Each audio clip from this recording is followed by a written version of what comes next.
Chapter 2. Getting an Understanding. No one is perfect. That is why understanding is so important. Anonymous. If you're going to learn how to change your life with this book, we have to understand what Jeff Olson calls the 4 stages of learning actually are. The 4 stages are: number 1, learned knowledge. What you learn reading a book, sitting in class, attending a workshop, and trainings, etc. Number 2, activity knowledge. Going out and doing what you learned. Number 3, modeling knowledge. Find someone who has the lifestyle you want, and then taking cues from them. Then after a while, becoming the person worth modeling. Number 4, teaching knowledge.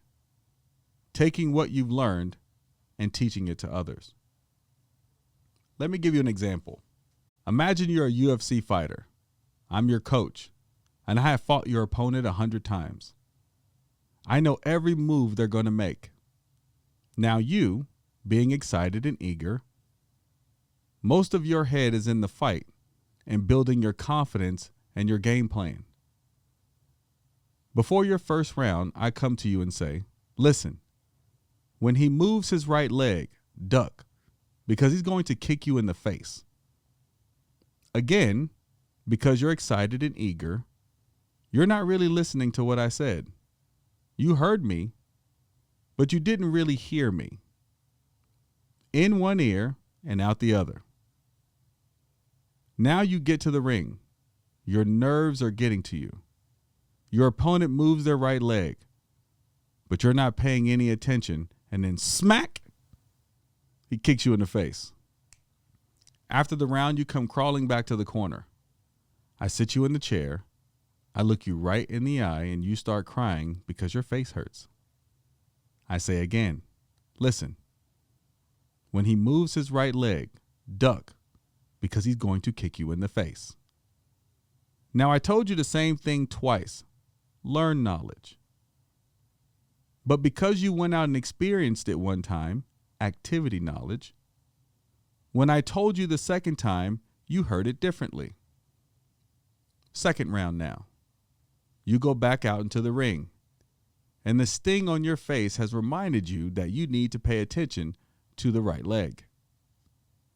Your opponent moves his right leg, but because you're not sure if that was a twitch or a cramp or whatever, smack, he kicks you in the face again. Now you're pissed. Now you're back in the corner, and you're saying, I heard what you said, but it didn't work. I sit you down in the corner, and I tell you again, when he moves his right leg, duck, because he's going to kick you in the face. Now that I've told you the same thing 3 times, again, that's learned knowledge.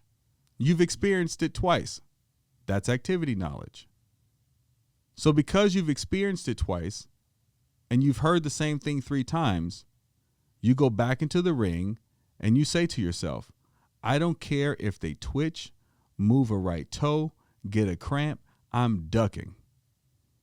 Round 3 comes, they move their right leg, you duck, they miss, you swing, and you knock him out. You win. That's the back and forth process between learned knowledge and activity knowledge, which is why you shouldn't only read this book one time. You should continue to read this book at least once a month. Every time you come back to read it, you are going to get something new. Each time you come back, it will feel like a whole new book because of the learned and activity knowledge you've gained. I want to tell you a story that has given me hope over the last decade and will continue to provide hope for me throughout the rest of my life. It's the story of Joseph in the Bible. If you're reading this and thinking, here we go with the religious stuff, don't check out just yet. Read the story, remove the religion, and take the lesson. The story goes like this. There was a little Jewish boy named Joseph, and God gave him a vision that he would become second in command of all of Egypt. Excited about his vision, he did what any normal excited child would do. he ran and told his father and his brothers what God had showed him. Now his brothers, already jealous of him, they figured out a way to get rid of Joseph. They figured instead of killing him, they would strip him naked, throw him in a hole, rub his clothes in goat's blood, and when they got home, they would tell the father that an animal ate Joseph. So that's what they did. They took Joseph, ripped him of his clothes, threw him in a hole, and left him there. Shortly after, a slave caravan on its way to Egypt passed through. The brothers felt bad for leaving him in a hole, so they said the better thing to do was to sell him as a slave to the caravan, and they did.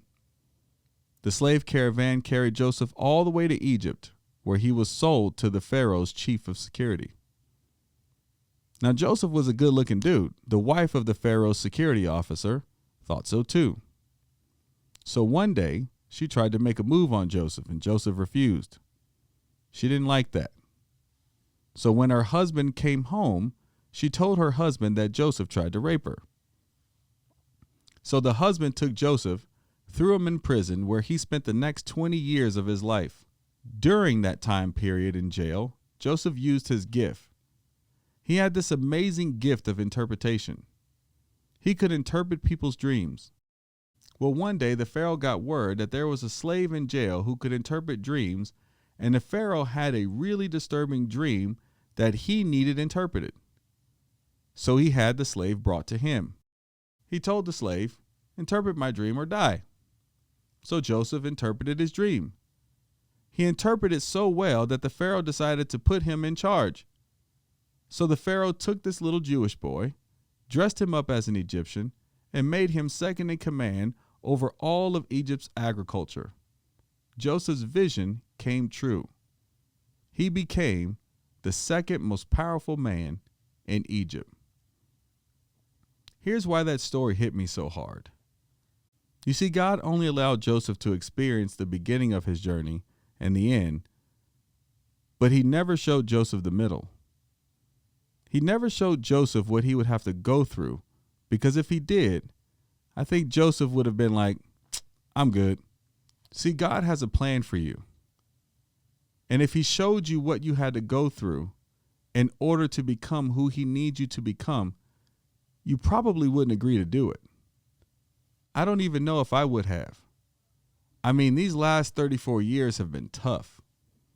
So trust me when I say everything happens for a reason, good or bad. It's all there to serve you. I know you may be going through a tough season right now, or you just came out of one. But listen to me. Believe it or not, life is working for you, not against you. Just being born, you are a miracle. A miracle created in his image and given dominion over a specific area of gifting. Just like in the story of Joseph, everything that you are experiencing is shaping you and molding you into becoming who you need to become in order to complete your purpose in life. And he gave us this incredible thing called a supercomputer, a genie between your ears to help you achieve whatever he has planned for you. And so, it's time for you to learn how to use it. It's time to take control of your future. The only thing you need to accomplish what he has for you is right between your ears. Learn how to use it, and the world is yours for the taking.